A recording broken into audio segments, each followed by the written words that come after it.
দেখছেন খবর বাংলা। আপনার প্রকাশের খবরের সাথে আমি প্রিয়াঙ্কা। নজর রাখবো খবরে। বৃহস্পতিবার সন্ধ্যা নাগাদ মানবাজার থানার কেন্দ্রবেড়া গ্রামে বাজ পড়ে মৃত্যু হয় এক ব্যক্তির। তবে শুক্রবার সকাল থেকে জেলা জুড়ে বিক্ষিপ্তভাবে বজ্রবিদ্যুৎ সহকারে বৃষ্টি শুরু হয়। প্রচন্ড দাবদাহ থেকে স্বস্তির নিঃশ্বাস। বৃহস্পতিবার বিকাল থেকে আকাশ মেঘলা থাকার পর সন্ধ্যা নাগাদ বজ্রবিদ্যুৎ সহকারে বৃষ্টি হয় জেলার বেশ কিছু এলাকায়। বৃহস্পতিবার সন্ধ্যা নাগাদ মানবাজার থানার কেন্দ্রবোড়া গ্রামে বাজ পড়ে মৃত্যু হয় এক ব্যক্তির নাম অষ্টম নারায়ণ। সাইকেল নিয়ে তিনি গ্রামে ফেরার সময় বাজ পড়ে জখম হয়। মানবাজার মহকুমা হাসপাতালে নিয়ে যাওয়া হলে তাকে মৃত বলে জানান চিকিৎসকরা। একে আজ শুক্রবার সকাল থেকে সারা জেলা জুড়ে বিক্ষিপ্তভাবে বজ্রবিদ্যুৎ সহকারে বৃষ্টি শুরু হয়েছে।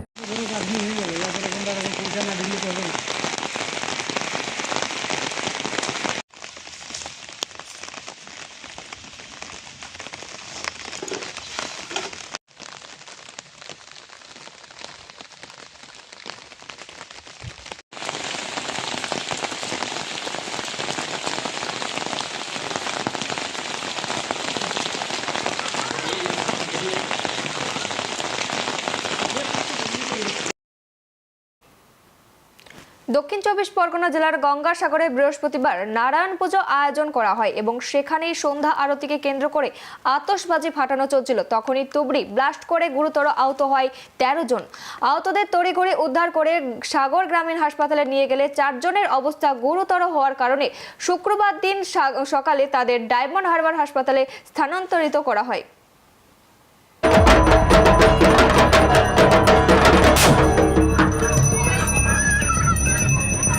তুবড়ি ব্লাস্ট করে গুরুতর আহত 13 থেকে 14 জন। গঙ্গাসাগরে গতকাল রাত্রে সুমতি নগর এলাকায় নারায়ণ পূজায় আয়োজন করা হয় এলাকাবাসীর পক্ষ থেকে। আর সেখানেই সন্ধ্যা আরতিকে কেন্দ্র করে আতশবাজি ফাটানো চলছিল। ফাটাতে গিয়ে হঠাৎ করে তুবড়ি ব্লাস্ট করে গুরুতর আহত হলো 13 জন। তড়িঘড়ি আহতদেরকে উদ্ধার করে সাগর গ্রামীণ হাসপাতালে নিয়ে গেলে 3 থেকে 4 জনের অবস্থার অবনতি হওয়ায় শুক্রবার দিন সকাল তাদের ডায়মন্ড হারবার হাসপাতালে স্থানান্তরিত করা হয়। স্থানীয় বাসিন্দারা জানায় প্রতি বছরই পূজার আয়োজন করা হয়ে থাকে এবং পূজাকে কেন্দ্র করে এলাকার কচি কাচারা আতশবাজি ফাটায়। কিন্তু হঠাৎ করে এমন দুর্ঘটনার ফলে আতঙ্কিত হয়ে রয়েছে এলাকার মানুষজন। কারোর মাথা ফেটে গিয়েছে, কারোর বা চোখে লেগে চোখ ভয়াবহভাবে ক্ষতিগ্রস্ত হয়েছে। এমন ঘটনায় সকাল থেকেই থমথমে গোটা এলাকা।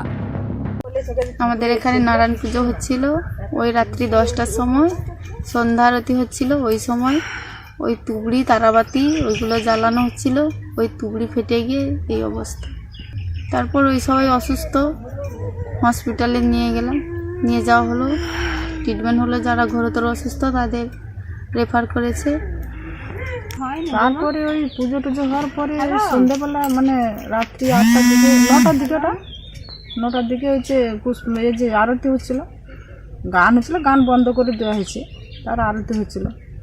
তারপরে ওই মানে টুপড়িগুলো ছোটোগুলো ওইগুলা মানে জ্বালছিল আর কি, ওইগুলা যে ফেটে জায়গাটা সেখানটায় মোটামুটি অনেকগুলো বলতে কার হয়তো এখানটা লেগেছে একটুখানি, কার হয়তো আঁঠুতে লেগেছে, কার হয়তো মানে এই পেচ্ছাপ ধরে ওখানটা লেগেছে। আমাদের নারায়ণ পুজো হয়েছিল, নারায়ণ পুজো হওয়ার পরে এবারে আরতি হচ্ছে। সবাই চারধারে যেমন আরতি হলে সবাই লোকজন ঘিরে থাকে, যেমন আরতি হচ্ছে। বোম ফাটাতে গিয়ে ওই তুবড়ি ফাটাতে গিয়ে এমন ঢাই করে এমন খুব জোরে আওয়াজ হয়েছে, মানে চারদিকে ধুনাময় হয়েছে। এবারে যে এরকম কাণ্ড ঘটবে কেউ বুঝতে পারেনি।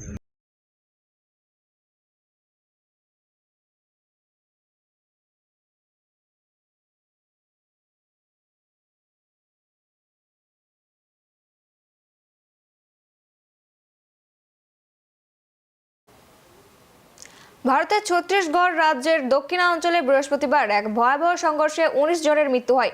এই সংঘর্ষে এক নিরাপত্তা বাহিনীর সদস্য এবং 18 জন মাওবাদী বিদ্রোহী নিহত হয়। ঘটনায় স্থানীয় বাসিন্দাদের আতঙ্কের সৃষ্টি হয়। তবে পুলিশের পক্ষ থেকে জানানো হয়েছে এই সংঘর্ষটি ঘটেছিল যখন নিরাপত্তা বাহিনীর সদস্যরা মাওবাদীদের উপস্থিতির খবর পেয়ে অভিযান শুরু করেছিল। ভারতের ছত্তিশগড় রাজ্যের দক্ষিণাঞ্চলে বিশেষত দান্তেওয়াড়া ও বিজাপুর সীমান্তের জঙ্গলে বৃহস্পতিবার ভোরে এক ভয়াবহ সংঘর্ষে ১৯ জনের প্রাণহানি ঘটেছে। এই সংঘর্ষে এক নিরাপত্তা বাহিনীর সদস্য এবং ১৮ জন মাওবাদী বিদ্রোহী নিহত হয়েছেন। পুরো এলাকাটি এখন উত্তপ্ত। স্থানীয় জনগণের মধ্যে এক ধরনের আতঙ্ক সৃষ্টি হয়েছে। এই ঘটনায় আরো কিছু বিস্ফোরক দ্রব্য ও অস্ত্রশস্ত্র উদ্ধার হয়েছে, যা নিরাপত্তা বাহিনীর অভিযান সহায়ক হতে পারে। তবে পুলিশের পক্ষ থেকে জানানো হয়েছে এবং সংঘর্ষটি যখন ঘটেছিল তখন নিরাপত্তা বাহিনীর সদস্যরা মাওবাদীদের উপস্থিতির খবর পেয়ে অভিযান শুরু করেছিল। এই সংঘর্ষের পর একে একে গত বছরগুলোর মতোই ছত্তিশগড়ে মাওবাদীদের বিরুদ্ধে নিরাপত্তা বাহিনীর অভিযান বেড়ে গেছে। চলতি বছরে ৮৫ জন মাওবাদী বিদ্রোহী নিহত হয়েছেন, যার মধ্যে ৬৯ জন মারা গেছেন বস্তার অঞ্চলে। এই অঞ্চলের মাওবাদী বিদ্রোহীদের বিরুদ্ধে ব্যাপক অভিযানের কারণে পুরো এলাকার নিরাপত্তা পরিস্থিতি আরো জটিল হয়ে উঠেছে। তবে সরকার এই সংঘর্ষের পরিপ্রেক্ষিতে আরো শক্তিশালী অভিযান চালানোর পরিকল্পনা করছে। এই ঘটনাটি শুধুমাত্র একটি সংঘর্ষের মধ্যে সীমাবদ্ধ না থেকে ছত্তিশগড়ের নিরাপত্তা পরিস্থিতির জন্য এক বড় সংকেত হিসেবে দেখা দিচ্ছে। মলদ্বীপ বিশ্বের অন্যতম জনপ্রিয় পর্যটন কেন্দ্র। তবে এখন গভীর অর্থনৈতিক সংকটের মুখে মলদ্বীপ। দেশের ঋণের বোঝা এতটাই ভারী হয়ে উঠেছে যা আগামী ২ বছরের মধ্যে প্রায় $১৬০ কোটি ঋণ শোধ করতে হবে, যা মলদ্বীপের জন্য এক বিরাট চ্যালেঞ্জ হয়ে দাঁড়িয়েছে। মালদ্বীপ বিশ্বের অন্যতম জনপ্রিয় পর্যটন গন্তব্য। তবে আজ গভীর অর্থনৈতিক সংকটের মুখে দেশের ঋণের বোঝা এতটাই ভারী হয়ে উঠেছে যে আগামী ২ বছরের মধ্যেই প্রায় $১০০ কোটি ঋণ শোধ করতে হবে, যা মালদ্বীপের জন্য এক বিরাট চ্যালেঞ্জ হয়ে দাঁড়িয়েছে। এই সংকট যদি যথাযথভাবে মোকাবিলা না করা যায় তাহলে দ্বীপ রাষ্ট্রটি শ্রীলঙ্কার মতো অর্থনৈতিক বিপর্যয়ের মুখে পড়তে পারে। আর এই বিপদের মধ্যে সবচেয়ে বড় প্রশ্ন হলো কি কারণে এমন পরিস্থিতি তৈরি হলো। অর্থনীতির সংকট মোকাবিলায় মালদ্বীপের রাষ্ট্রপতি মোহাম্মদ মজু এবং তার সরকার একাধিক পদক্ষেপ গ্রহণ করেছে। এদের মধ্যে অন্যতম হলো পর্যটকদের উপর কর বৃদ্ধি, সরকারি কর্মীদের বেতন কাঠামো এবং রাষ্ট্রায়ত্ত প্রতিষ্ঠানগুলির শেয়ার বিক্রি করা। তবে এসব পদক্ষেপ সত্ত্বেও অর্থনীতি তেমনভাবে স্থিতিশীল হতে পারছে না। এদিকে মালদ্বীপের জন্য সবচেয়ে বড় সমস্যা হলো তাদের মূল বন্ধু দেশ চীনও এখন সাহায্য করতে আগ্রহী নয়। এই দেশটির জন্য চীনের অর্থনৈতিক সহায়তা অত্যন্ত গুরুত্বপূর্ণ, কারণ গত কয়েক বছরে মালদ্বীপের প্রধান ঋণদাতা দেশ হিসেবে চীনই ছিল। চীনকে মালদ্বীপ অনেক সুবিধাও দিয়েছে, কিন্তু এখন যখন দ্বীপ রাষ্ট্রটি সবচেয়ে বেশি সাহায্যের প্রয়োজন তখন চীন তাদের দিকে হাত বাড়িয়ে দিচ্ছে না, কারণ চীনের অর্থনৈতিক অবস্থা এখন নিজেদেরই সংকটজনক। তবে বর্তমানে দেশটির সরকার যদি প্রয়োজনীয় পদক্ষেপ গ্রহণ না করতে পারে তবে তাদের অর্থনীতি আরো দুর্বল হয়ে পড়বে।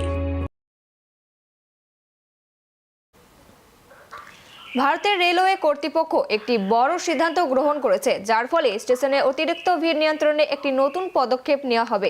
এবার থেকে স্টেশনে প্রবেশের জন্য বুম ব্যারিয়ার প্রযুক্তি ব্যবহৃত হবে, যা প্ল্যাটফর্মে প্রবেশের জন্য শুধুমাত্র যাত্রীদের কিউআর কোড বা টিকিট চেক করবে।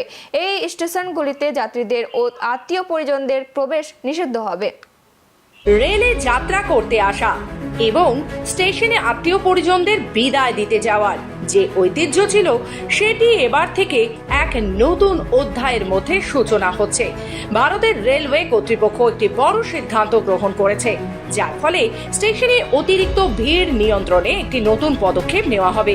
করোনা কালের পর প্ল্যাটফর্ম টিকিটের মূল্য বাড়ানো হয়েছিল যাতে ভিড় কিছুটা কমানো যায়, কিন্তু সেটা পরীক্ষামূলকভাবে কার্যকর না হওয়ায় রেল কর্তৃপক্ষ এবার একেবারে স্টেশনে প্রবেশের জন্য অন্য একটি ব্যবস্থা গ্রহণ করতে চলেছে।